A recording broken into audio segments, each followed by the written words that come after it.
Hey, yo, guys, how's it going? Tally here, and today I am joined by the absolute stunner, the man himself, the absolute king of Drytron, Tatsym.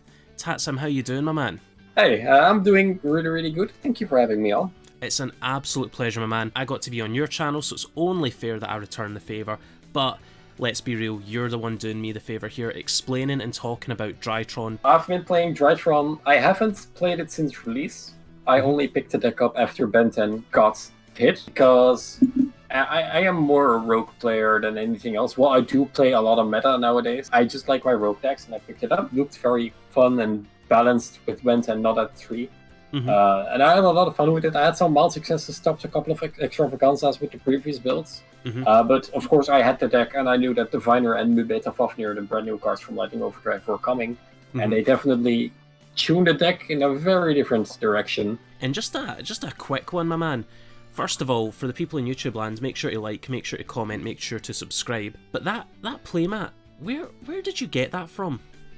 Yo, this is only from the best website out there. It's called yourplaymat.com. You can check out the link in the description of Tally's video to get the affiliate link to support him and his channel. There, how cool is that? Exactly. Two boys with the best sponsor around. Get yourself a little discount on a custom mat or custom sleeves. So, Tatsym, you take it away, dive into the profile, my man, and I'll just sit back and enjoy the show.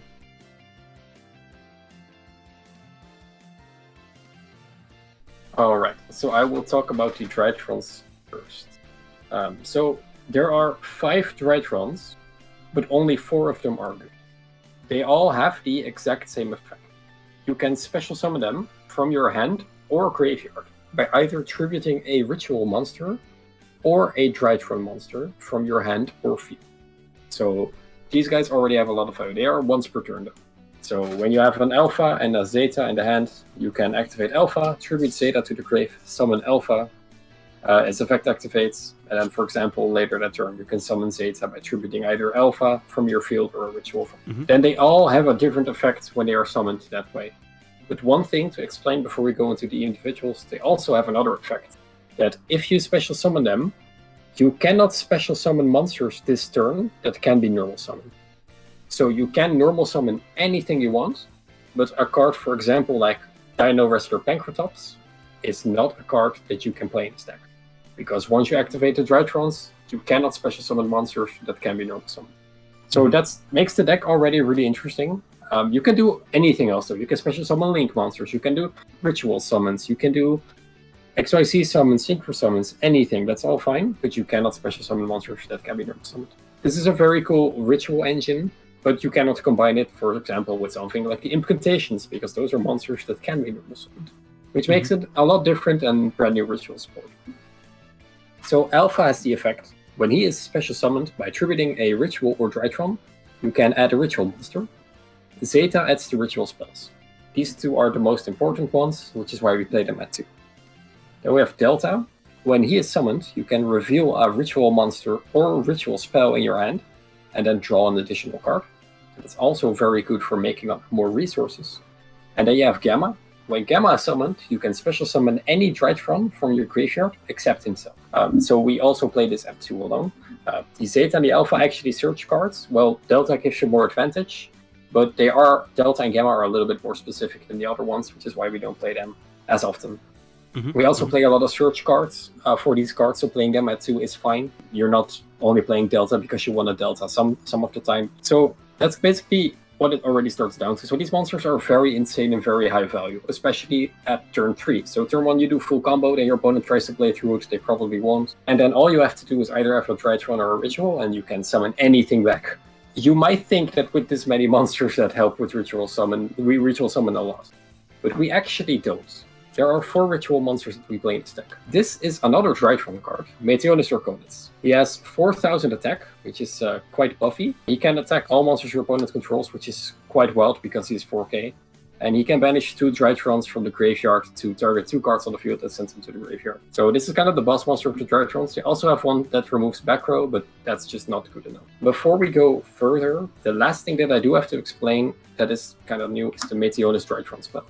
This is the ritual spell of the Drytrons and the one that you most of the time search with Zeta. This card is just like any other ritual spell, except on steroids. This card can be used to ritual summon any ritual monster from your hand or graveyard, because it recurs just like the other Drytron, so it fits in the archetype. So you can tribute a ritual and summon it back.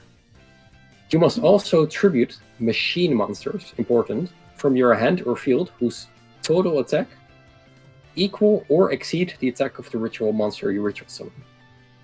So, for example, if we want to summon Drytron, Meteonis, Draconis, we have to tribute 2 Drytron monsters from anywhere on the field or in our hand. But you don't really only have to summon the Draconis, you can also summon anything else, as long as you tribute the machines. So that's really, really overpowered, and you kind of get the gist of the deck now. Like, you tribute rituals, summon them back, keep recurring. And the second effect of Meteonis Drytron is when it is in the graveyard, you can once per turn target a Drytron on your field, reduce its attack by 1,000, and then add it back to your hand. So you only need to play one ritual spell because you can just loop it back in multiple ways. And that's kind of the gimmick of how the Drytrons work. So for the rest of the fairies, this is a card you've probably heard about, Benton. When Benton is tributed, it doesn't matter from where, you can add any fairy from your deck to your hand. So we always tribute ritual monsters, we always tribute stuff. So Benton is naturally being played in this deck. Then we play Idaten, which is another fairy. When she is ritual summoned, you can add back a ritual spell from the graveyard. So you can activate this ritual Idaten, add it back, ritual another time, which is really nice. Idaten allows you to ritual summon up to 3 times per turn. Once normally from hand, once with the Idaten, and once with the graveyard effect. And this is the boss monster of the deck. There are 2 different versions of this deck right now. I am playing Herald of Perfection as a ghost rare, so if you are wondering what this card is, it's called Herald of Perfection. And during either player's turn, when your opponent activates a spell, trap, or monster effect, you can send a fairy from your hand to the graveyard, negate the activation if you do destroy it. So this deck revolves entirely around treating Benton as much as possible, searching as many fairies as possible, ending your turn on the Perfection, which only has 1,800 attack, so you can trigger them by triggering any of the Drytrons, and just have as many fairies in your hand and negate everything your opponent does. Kind of unfair. We can not only play the rituals, there are other fairies we play as well. So this is the brand new card from Lightning Overdrive, Definer of the Herald. This is a Herald card, and it's meant to be played like a Herald card. If she is normal or special summoned, you can send a fairy monster from your deck or extra deck to the graveyard, and if you do, increase this card level by that monster's effect until the end of this turn. And when she is tributed, you can special summon 1 level 2 or lower fairy monster from your hand or deck, except herself. You can only use each effect once per turn. So the tribute effect will never occur in this deck, because if we use her effect to summon a fairy from deck, we summoned a monster that can be normal summoned, and the Drytrons can activate. We only use this card to send a fairy from extra deck, which can be either Elder Entity and this for a pop, or conveniently Herald of the Arclight, because when that is sent to the graveyard, you can search a ritual monster. So the Diviner will add any of the rituals, and then the rituals can be attributed for the other Drytrons. Our triple Herald. And the last fairy that we play is Eva. If she is sent to the graveyard, doesn't matter how or why or when, you can banish up to 2 other light fairy monsters from your field and or graveyard. Add the same number of level 2 lower fairy monsters with different names from your deck. You send this in your combo to the graveyard to search the Diviner and the Orange, which is really, really insane. And if you have it in hand, you can discard it in your opponent's turn to add 2 more fairies, or you can send it with a Beatrice to also make. So that's it for the monsters. Only a couple of fairies, only 4 ritual monsters, and then of course all the Drytrons. I do not play any hand traps in my list, because this deck can play through a lot of stuff really easy that I'll talk about a little bit later. So you're just all about the gas, all about just pushing through everything, yeah? Exactly. It's really easy with this deck because they all float and they all come back, and you have an insane amount of value from these cards that I'll explain right now. One of the most important cards in the deck is Drytron Nova. This card is once per turn. You can special summon any Drytron from your deck, but destroy during the end phase. You can only activate it once per turn. So what this card enables is to first get out any of the Drytrons that you are missing. Also, these monsters are quite beefy, so with Nova, you can summon them all in attack, and just attack over something with 2000, and Gamma can also summon them in attack, because when you summon them by their effects, they all have to summon in defense. Yeah. Which I didn't say, but it's important. But Nova and Gamma can summon the monsters they summon in attack, which is really, really nice. The other consistency card is Cyber Emergency. This card can add any light machine monster from your deck to your hand, so any Drytron that you are missing, you can add, which is nice. There's also a field spell, which is okay. On activation, you can search any Drytron spell, so either the Meteonis or the Nova, to get more bodies out, but we are currently not playing that in our list. The theory behind that is it's a field spell, so it will probably get popped. Like right now, we don't have any spells or any traps that are face up and that have to resolve face up. And for the spice of this deck, pre-preparation of rites. Add one ritual card from your deck to your hand, and also add one ritual monster from your deck to your hand, whose name is listed on that ritual spell.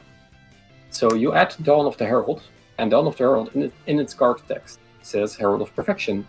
So this is a 1 card plus 1, so it's sort of like Pot of Greed, but then you add specific cards. I'm gonna be honest, this deck dies to draw Knockbird really hard, because you add a lot of cards. And there isn't really any defense, so we just opted to play this and go for a little bit more greedy version, and just attempt to, get the most value out of cards. Dawn of Herald has another effect. When you ritual summon Herald with it, you can banish it from the grave and add back the card that you tributed for Herald. So do note that this isn't the Meteonis, you have to actually tribute levels, which the Drytrons are all level 1, and the fairies are all level 2. But what you can do is, early in the combo, for example, if you have an Alpha and a Preparation of Rites, you can search the Benten, activate the ritual spell, tribute the Benten, summon the Perfection, Benten will activate because it is tributed, and Dawn will activate, banishing itself, adding back the Benten, so you can tribute it yet another time, and you search a fairy, and you have discard to negate any monster effect, so you can pretty safely play it for any hand trap, like Ibiru, and you have the Benten for additional Drytrons. So this is super greedy, but it's really, really solid, and it really works out a lot. So it makes sense as well, because if they have draw, they have it. So you might as well get the +1 instead of just going for an even draw. So then we play the Meteonis. Then for draw defense, we do play the 1 called by. And don't forget that you can discard fairies with Herald of the Orange Light to negate and destroy a monster effect. So we do have some form of draw protection. So you always just start learning to draw Alpha, Zeta, called by the grave, and you're fine. And some flex spots. Triple Tactic Talents. This is a pretty heavy monster effects infested format, while going both first and second. Everyone is maining hand traps, so this card is always live. This card can be changed for a Pot of Prosperity, if you own it. I like this card more. I personally don't like Prosperity. I don't think it's that good of a card. I really like this card. It's another line of defense versus draw. It doesn't stop draw, but at least after they draw you can make them go -2 instead of just -1. And the last cards are triple Infinite Impermanence as the only hand trap that is not a monster in the deck. This can also be an effect failure, which is really nice because then it's level 1 and you can normal summon it for some place. It's really spicy. But I like Impermanence. It's a very solid card. It helps against going first and going second. So that's really nice. Alright, so the extra deck. I'm playing Linkurigo Phoenix, which is really nice because you can easily co-link it. IP Masquerena. This is a card that I usually end on, which is really, really nice. Nightmare Unicorn. You can also co-link this really easily, and this helps with pushing for game for access code. Access code. Appaloosa. That's it for the link monsters. In case you don't have access code, you can play Boral Sword, something like that. Appaloosa is really good in this deck. Now the other cards are also pretty mandatory. Then we play the Lyrilisk, something Nachtigall. This is German, so I don't know what its name is. Oh, that's Assembled Nightingale. Oh, it's Assembled Nightingale, exactly. Yeah. It's made by 2 level 1 monsters, so Drytrons, Lamau.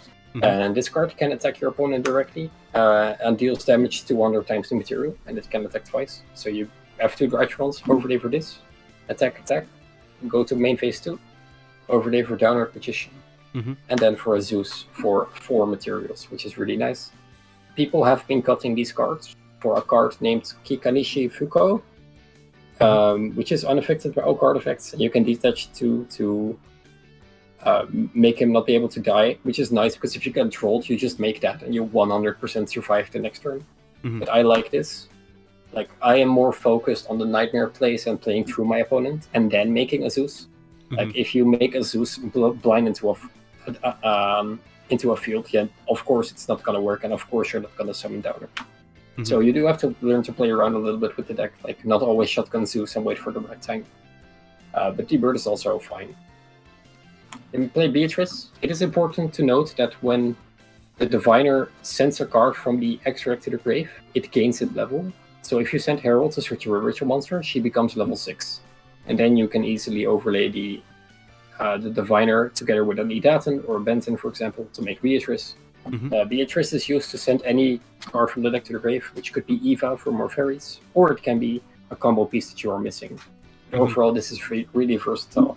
And this card enables Zeta plus Diviner to be full combo, which is really nice. Then Drytron we Beta Fafnir 2 times in the extra deck. Okay, and that's a pretty new one, so dive deep with this one. It's 2+ level 1 monsters. I have never noticed you can make this card with more than 2 monsters. That's an interesting fact. I can make Zeus for potentially 6. That's really cool. Okay, and when you ritual summon, you can detach materials from this card as monsters required for the ritual summon. So it has more effects than only that, because that wasn't already insane enough. So the first effect really helps to climb your materials, so you can like ritual summon 3 times with only 2 monsters, which is insane. Once per turn, if this card is XYZ summoned, you can send 1 Drytron card from your deck to the graveyard. So your opening hand, your deck is designed to open 2 Drytrons with different names. Then make this. Then most of the time you will be sending a Gamma. We used to only play 1 Drytron Beta Fafnir, but if your hand is pretty solid and you have, for example, something like a pre-prep, it is very easy to make the second one live. This card comes up in the combo a lot, because if the ritual summoning from material wasn't enough, the foolish whirling wasn't enough, this card has a third effect. When your opponent activates a spell or trap and you control a machine ritual, you can negate the activation. So what happens now a lot in the combo is you use, for example, the 2 materials from 1 Mu Beta Fafnir. Then you summon back the Gamma like I just did, make another one, add back your ritual spell, like by its effect, for example. And then you can ritual summon by detaching 2, summon back the Meteonis, and now your end field is this, and you have another negate extra, which is insane. This comes up quite a lot. It's also nice for like turn 2 plays. But yeah, the double Mu Beta has surprised me in how much it costs. Then we play the Herald, which you sent by Diviner. Fun fact, if your Diviner gets ashed, it's really funny to summon 2 Drytrons and synchro into this. It has an effect on the field where it's an Omni negate, and if it's sent to the field as well, you can search, so it's a negate plus a search followed for next turn. Yeah. And this is also a fairy that you can send, which also makes Diviner level 6. When it is sent to the graveyard, you can destroy a card on the field, just like you're used to with the Dogmaticus. And this card is kind of a flex spot. This can be a Cerberus, this can be a Boros, or this can be anything you would like. In my deck, it is an El Shadow construct, which might be very, very wacky.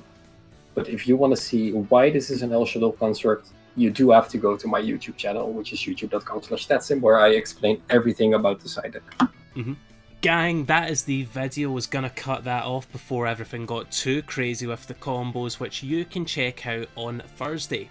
As always, if you like the video, give it a like. If you love it, give it a share and tell everyone you know about Team Tally today. And if you want to join Team Tally, then make sure to hit that subscribe button down below. As always, you have been amazing. I have been Tally. I will catch you all later. Bye.